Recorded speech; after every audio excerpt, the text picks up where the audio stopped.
Hello student. कैसे हैं आप सभी लोग। उम्मीद है आप सभी लोग मस्त होंगे, स्वस्थ होंगे और पढ़ाई कर रहे होंगे। तो आज हम लोग लेकर आ चुके हैं आपके लिए revision class one short video, जिसमें हम लोग हर एक चैप्टर में एक वीडियो में ख़त्म करेंगे। यानी कि एक चैप्टर को शॉर्ट रिवीजन में एक वीडियो में ख़त्म करेंगे 15 से 20 मिनट में। तो चलिए हम लोग इस चैप्टर को शुरू करते हैं। ये है कक्षा 10 का रासायनिक अपक्रिया एवं समीकरण, रसायन विज्ञान में चैप्टर नंबर 1 है। तो चलिए अध्याय 1 शुरू करते हैं। अध्याय 1 का नाम है रासायनिक अपक्रियाएं एवं समीकरण। पहला पॉइंट है ऐसे परिवर्तन जिसमें नए गुणों वाले पदार्थों का निर्माण होता है उसे रासायनिक अपक्रिया कहते हैं। और दूसरा पॉइंट है ऐसे पदार्थ जो किसी रासायनिक अपक्रिया में हिस्सा लेते हैं उन्हें अभिकारक कहते हैं। और तीसरा पॉइंट है ऐसे पदार्थ जिनका निर्माण रासायनिक अपक्रिया में होता है उन्हें उत्पाद कहते हैं। तो उदाहरण के लिए आइए हम लोग देखते हैं। भोजन का पाचन, श्वसन, लोहे पर जंग लगना, मैग्नीशियम फीते का जलना और दही का बनना। और रासायनिक अपक्रिया के प्रेक्षण, अवस्था में परिवर्तन, यानी कि उनकी अवस्था में परिवर्तन होगा जब रासायनिक अपक्रिया होगी। रंग में परिवर्तन, उनके रंग में भी परिवर्तन होगा। तापमान में परिवर्तन, गैस का उत्सर्जन। तो एक टॉपिक समाप्त हुआ। देखते हैं रासायनिक परिवर्तन को प्रदर्शित करना। आखिर हम लोग रासायनिक परिवर्तन को कैसे प्रदर्शित करेंगे। तो यहाँ पर दिया हुआ है हिंदी में, आप देख सकते हैं यहाँ पर हिंदी में दिया हुआ है और वही चीज़ यहाँ पर समीकरण के रूप में दिया हुआ है तत्वों में। तो यहाँ पर दिया है जिंक प्लस सल्फ्यूरिक अम्ल का रासायनिक अपक्रिया करेंगे तो जिंक सल्फेट और हाइड्रोजन गैस उत्पादित होगा। यहाँ पर देखिए Zn यानी जिंक प्लस H2SO4 सल्फ्यूरिक अम्ल को रासायनिक अपक्रिया करेंगे तो zinc sulphate plus hydrogen gas उत्पादित होगा। तो अगला हम लोग देखते हैं रासायनिक समीकरण। सबसे पहले हम आपको बता दें, मैं यह मान के चल रहा हूँ कि आप सभी लोग एक बार इसको पढ़ चुके हैं, बस रिवीजन आपको करना है। ये मात्र 6 पेज में है, पहला चैप्टर मात्र 6 पेज में है। फटाफट जल्दी जल्दी हम लोग रिवीजन कर लेते हैं। तो देखते हैं, अब टॉपिक पर आते हैं। रासायनिक समीकरण, रासायनिक अपक्रिया रासायनिक समीकरण द्वारा निरूपित की जाती है। रासायनिक समीकरण में तत्वों के प्रतीक या अभिकारक और उत्पादों के रासायनिक सूत्र उनकी भौतिक अवस्था के साथ लिखे जाते हैं। यह है रासायनिक समीकरण। रासायनिक अपक्रिया में आवश्यक परिस्थितियां जैसे ताप, दाब, उत्प्रेरक आदि को तीर के निशान के ऊपर या नीचे दर्शाया जाता है। रुकिए हम आपको दिखा देते हैं। जैसे यहाँ पे हम लोग कोई उदाहरण देख लेते हैं। जैसे यहाँ पर देखिए तीर के ऊपर सूर्य का प्रकाश है, उसी को यहाँ पे समझाया है कि दिखाया जाता है, तीर के माध्यम से दिखाया जाता है। और उसके बाद रासायनिक अपक्रिया को संतुलित करना, हम लोग सीखेंगे रासायनिक अपक्रिया को संतुलित करना। द्रव्यमान संरक्षण का नियम, किसी भी रासायनिक अपक्रिया में द्रव्यमान का न तो निर्माण होता है न ही विनाश होता है। ये है द्रव्यमान संरक्षण का नियम। इसी आधार पर रासायनिक अपक्रियाएं संतुलित होती हैं। तो रासायनिक अपक्रिया के पहले जो होते हैं उसे अभिकारक एवं उसके पश्चात उत्पाद। प्रत्येक तत्व के परमाणुओं की संख्या समान होनी चाहिए। तो हम लोग चरणबद्ध में इसे देखते हैं। जैसे Fe प्लस H2O रिएक्शन करेंगे तो Fe2O3 प्लस H2। संतुलित करते समय बॉक्स के अंदर कुछ भी परिवर्तन नहीं कीजिए। ये पहला चरण है। उसके बाद हम लोग यहाँ पर अभिकारकों के परमाणु की संख्या लिख दिए हैं, यहाँ पर उत्पादों की संख्या लिख दिए हैं। चरण दूसरे में सबसे अधिक परमाणु वाले तत्व को अभिकारक या उत्पाद की साइड अनुचित गुणांक लगाकर संतुलित कीजिए।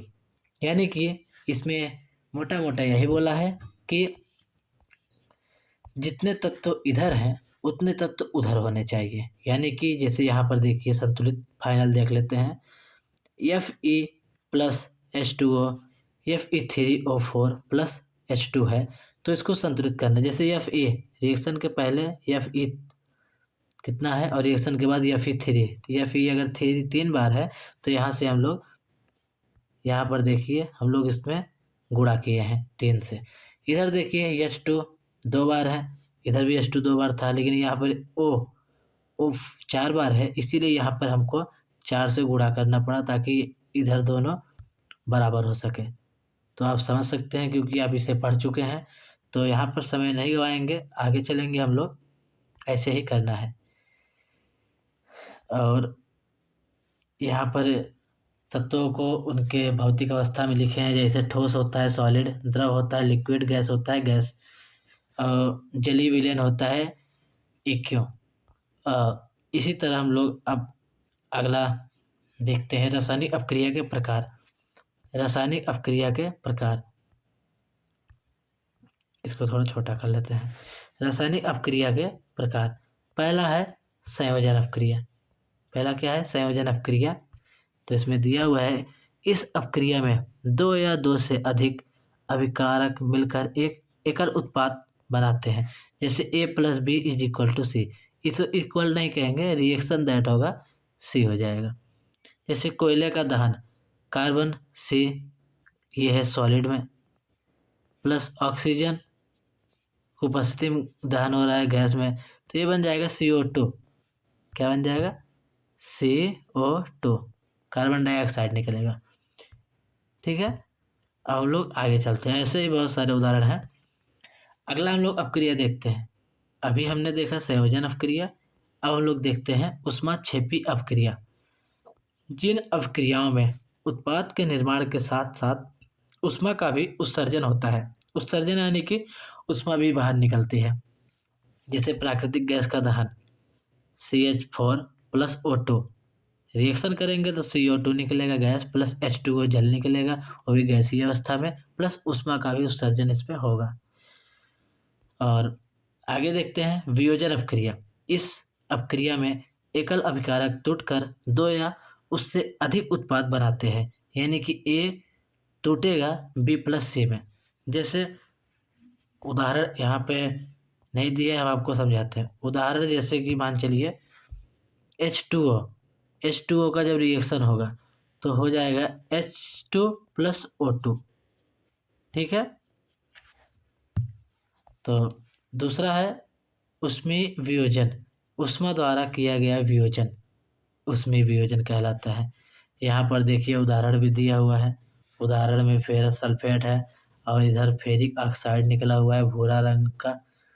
इसी तरह यहाँ पर चूना पत्थर है, उस ऊष्मा से रिएक्शन करते हैं तो बुझा हुआ मतलब बिना बुझा चूना निकलता है। इसी तरह ऐसे ही उदाहरण है। अगला टॉपिक देखेंगे, यहाँ पर है विद्युत वियोजन। विद्युत धारा प्रवाहित कर होने वाला वियोजन, यानी किसी रासायनिक अपक्रिया में जब विद्युत धारा प्रवाहित करते हैं तो उसमें जो भी वियोजन होगा, वियोजन मतलब टूटना, तो होगा विद्युत वियोजन। जैसे यहाँ पर हम लोगों ने अभी देखा था H2O 2H2O रिएक्शन करेंगे विद्युत वियोजन में तो H2 गैस निकलेगा, प्लस O2 भी गैस निकला है यहाँ पे। ठीक, इसी तरह प्रकाशीय वियोजन। जब विद्युत वियोजन में विद्युत द्वारा होने वाला वियोजन था तो प्रकाशीय वियोजन में भी सूर्य के प्रकाश की उपस्थिति में होने वाला वियोजन है। आप इतना समझ सकते हैं। तो अगला देखते हैं ऊष्माशोषी अपक्रिया। ऊष्माशोषी अपक्रिया में क्या होता है कि जिन अपक्रियाओं में अभिकारकों को तोड़ने के लिए ऊष्मा, प्रकाश या विद्युत ऊर्जा की आवश्यकता होती है, उसे कहते हैं ऊष्माशोषी अपक्रिया। अगला देखते हैं विस्थापन अपक्रिया। इन अपक्रियाओं में अधिक क्रियाशील तत्व कम क्रियाशील तत्व को उनके यौगिक से विस्थापित कर देते हैं।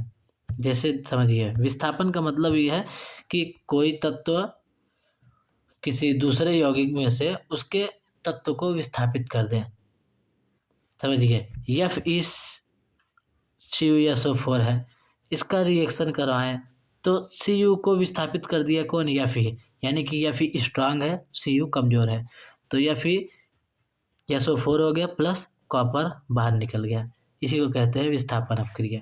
यहाँ पर देखिए चित्र द्वारा यहाँ पर समझाया गया है, आप लोग भी चित्र समझ लीजिए, क्योंकि एग्जाम में आपको भी चित्र बनाने पड़ते हैं या फिर बनाने पड़ सकते हैं, इसीलिए आप लोग इसको ज़रूर से याद करिए। तो चलते हैं हम लोग आगे। आगे यहाँ पर दिया हुआ है द्विविस्थापन अपक्रिया। इस अपक्रिया में उत्पादों का निर्माण दो यौगिकों के बीच आयनों के आदान प्रदान से होता है। उदाहरण से आप समझ सकते हैं, यहाँ पर सोडियम सल्फेट है और बेरियम क्लोराइड है, ये एक दूसरे को विस्थापित करेंगे और नया बनाएंगे बेरियम सल्फेट और सोडियम क्लोराइड। ठीक है, तो चलते हैं हम लोग आगे देखते हैं। यहाँ पर दिया हुआ है उपचयन एवं अपचयन अपक्रिया। उपचयन में क्या है, दो कंडीशन है। दोनों कंडीशन क्या है, पहला जिसमें ऑक्सीजन की वृद्धि होती है, ऑक्सीजन गैस नहीं सॉरी, ऑक्सीजन की वृद्धि होगी यानी O, ऑक्सीजन की वृद्धि होगी, बढ़ता जाएगा उसमें, और या तो हाइड्रोजन का ह्रास होगा। इसका दो कंडीशन है, या तो ऑक्सीजन की वृद्धि होगी या तो हाइड्रोजन का ह्रास होगा। उदाहरण के लिए यहाँ पर दिया हुआ है C+O2 रिएक्शन दैट क्या होगा, CO2, और यहाँ पर CuO+H2 रिएक्शन करेंगे, हीट करेंगे तो Cu+H2O जल निकलेगा। ठीक है, अपचयन हो गया, ये सॉरी उपचयन अपक्रिया है। अब हम लोग देखेंगे अपचयन अपक्रिया। अपचयन अपक्रिया में भी दो कंडीशन है। इसमें क्या होता है कि जब किसी पदार्थ में ऑक्सीजन का ह्रास होता है, उपचयन अपक्रिया में ऑक्सीजन बढ़ा था लेकिन इसमें क्या होगा, ह्रास होगा यानी कि कम होगा, और हाइड्रोजन की वृद्धि होती है, हाइड्रोजन की इसमें क्या होगी, वृद्धि होगी, यानी दोनों एक दूसरे के अपोजिट हैं। ठीक है, तो चलते हैं हम लोग। यहाँ पर देखिए क्या लिखा हुआ है, इम्पोर्टेंट पॉइंट है, ये भी इम्पोर्टेंट है कि इस अपक्रिया में कॉपर ऑक्साइड इस अपक्रिया में कॉपर में अपचयित हो जाता है, और ऐसे यानी कि जो यहाँ पर हुआ है यहाँ पर वही बताया गया है। तो हम लोग आगे देखते हैं दैनिक जीवन में उपचयन अपक्रियाओं का प्रभाव। पहला संक्षारण, जब कोई धातु आर्द्रता, अम्ल आदि के संपर्क में आती है जिससे धातु की ऊपरी परत कमजोर हो जाती है, संक्षारित हो जाती है। जैसे लोहे की वस्तु पर जंग लगना, चांदी के ऊपर काली परत, तांबे के ऊपर हरी परत और चढ़ना, ये संक्षारण के ही उदाहरण हैं। जो है लोहे पर जंग लगना, ये बहुत बार क्वेश्चन आया हुआ है, पूछेगा कि लोहे पर जंग लगना किसका उदाहरण है, तो वो है संक्षारण का। और यशदलेपन, यशदलेपन भी पूछा है, कौन सा उदाहरण है, वो है संक्षारण। तो यशदलेपन, विद्युत लेपन और पेंट करके संक्षारण से धातुओं को बचाया जा सकता है। यानी कि अगर पूछे हैं तो लोहे की वस्तुओं पर यदि जंग लगता है तो उन्हें किस तरह से बचाया जा सकता है, तो इसका उदाहरण है, इसका आंसर यही होगा कि यश लेपन द्वारा, विद्युत लेपन द्वारा, पेंट करके, हम लोग अक्सर पेंट करते हैं तो पेंट करके संक्षारण से वस्तुओं को बचाया जा सकता है।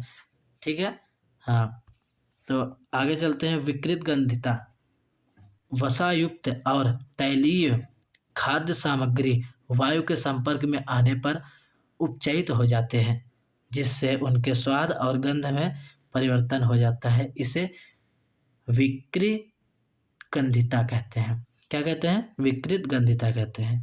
तो विकृत गंधिता के रोकने के उपाय यहाँ पर दिए हुए हैं।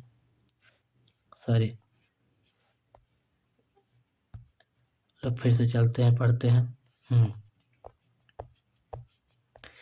कौन कौन से उपाय हैं, तो सबसे पहला है प्रति ऑक्सीकारक का उपयोग करें, सही है।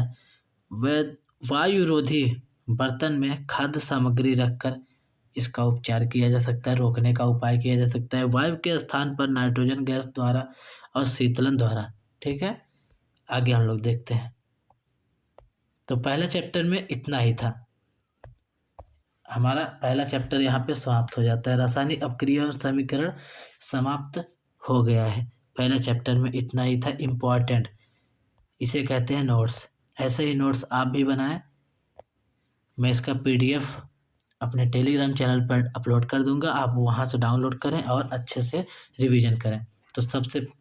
तो फटाफट हम एक बार फिर से दोहरा देते हैं, केवल हेडिंग जैसे रासायनिक अपक्रिया क्या है, ऐसे परिवर्तन जिसमें गुणों वाले पदार्थों का निर्माण होता है, नए गुणों वाले पदार्थों का निर्माण होता है, और रिएक्शन के पहले जो होता है उसे अभिकारक कहते हैं। क्या कहते हैं? अभिकारक। और उसके बाद उत्पाद होता है। ठीक है, आप समझ चुके हैं। और हम लोग आगे देखते हैं तो रिएक्शन इस तरह से लिखा जाता है, रिएक्शन इस तरह से लिखा जाता है। और आगे देखते हैं तो रासायनिक अपक्रिया क्या है, रासायनिक समीकरण क्या है। रासायनिक समीकरण रासायनिक अपक्रिया में प्रयोग किया जाता है और उसे संतुलित करना हम लोग सीख चुके हैं, आप पहले से भी जानते हैं संतुलित करना। और इसके बाद हम लोग अगला टॉपिक पढ़े थे संयोजन अपक्रिया। संयोजन अपक्रिया में क्या होता है कि एक या एक से अधिक तत्व अथवा यौगिक आपस में मिलकर के एक एकल उत्पादक का निर्माण करते हैं, उसे कहते हैं संयोजन अपक्रिया। ऐसे ही वियोजन अपक्रिया अगर देख लें, वियोजन यानी टूट जाना, आगे मिलेगा आपको। ऊष्मा क्षेपी अपक्रिया जिसमें ऊष्मा का उत्सर्जन होता है, ऊष्मा क्षेपी कहते हैं। और वियोजन अपक्रिया भी हमने बताया कि जब कोई यौगिक को हीट करते हैं तो वो टूट जाता है। जैसे H2O को अगर हीट करेंगे तो H2 + O2 में चला जाएगा, ये हो जाएगा उसमें वियोजन है, वियोजन अपक्रिया। ठीक। और वियोजन अपक्रिया दो प्रकार का, उसमें वियोजन और यहाँ पर वैद्युत वियोजन। उसमें वियोजन होगा ऊष्मा द्वारा वियोजन, और विद्युत वियोजन होगा विद्युत द्वारा वियोजन। प्रकाशीय वियोजन होगा प्रकाश के द्वारा वियोजन। ठीक है। ऊष्मा शोषी अपक्रिया, ऊष्मा शोषी अपक्रिया में क्या होता है, ऊष्मा का उत्सर्जन इसमें नहीं होता है। जैसे जिन अपक्रियाओं में यहाँ पे बताया गया है कि ऊष्मा प्रकाश या विद्युत की आवश्यकता होती है, उसे ऊष्मा शोषी अपक्रिया कहते हैं। तो आगे चलते हैं विस्थापन अपक्रिया। विस्थापन अपक्रिया का यही मतलब है कि कोई मजबूत यानी स्ट्रांग तत्व आएगा और किसी कमजोर तत्व को उसके यौगिक से बाहर निकाल देगा और स्वयं उसका स्थान ग्रहण कर लेगा, ये है विस्थापन अपक्रिया। ठीक है। अब आगे देखते हैं हम लोग द्विविस्थापन अपक्रिया, अपचयन क्रिया, उपचयन अपक्रिया, और उसके बाद अपचयन अपक्रिया है। दैनिक जीवन में संक्षारण का प्रभाव, उपचयन अपक्रियाओं का प्रभाव, जैसे संक्षारण, विकृत गंधिता के उपाय। यहाँ पर हो जाता है ये चैप्टर समाप्त। तो उम्मीद करते हैं आपको ये वीडियो अच्छा लगा होगा। और हाँ, यदि इस वीडियो में आपको कोई कमी दिख रही है तो आप हमें कमी बताइए, हम अगले वीडियो में सुधार करेंगे। और इसका PDF डाउनलोड करने के लिए टेलीग्राम का लिंक मेरे इस कमेंट में या फिर डिस्क्रिप्शन में अपलोड कर दूंगा, और उसका टेलीग्राम का जो हैंडल होता है उसका नाम भी लिख दूंगा, वहाँ से आप डाउनलोड कर लीजिए। वहाँ पे जाके आप टेलीग्राम में ज्वाइन हो जाइएगा। मैं यहाँ पे नाम लिख देता हूँ, @Mr. MR ये अजीत 9119। ठीक। ये है इंस्टाग्राम हैंडल। इंस्टाग्राम पर भी यही नाम है और टेलीग्राम पर भी यही नाम है। टेलीग्राम पर जाकर आप सर्च करिए, मेरा एक चैनल आएगा, उसमें आप ज्वाइन हो जाइए। उसमें सभी PDF अपलोड कर दी गई हैं और अपलोड कर देंगे, तो आप लोग फटाफट वहाँ से डाउनलोड करके अपनी तैयारी बेहतर बनाएं। तो मिलते हैं हम लोग चैप्टर नंबर 2 में, तब तक के लिए धन्यवाद। पढ़ते रहिए। जय हिंद।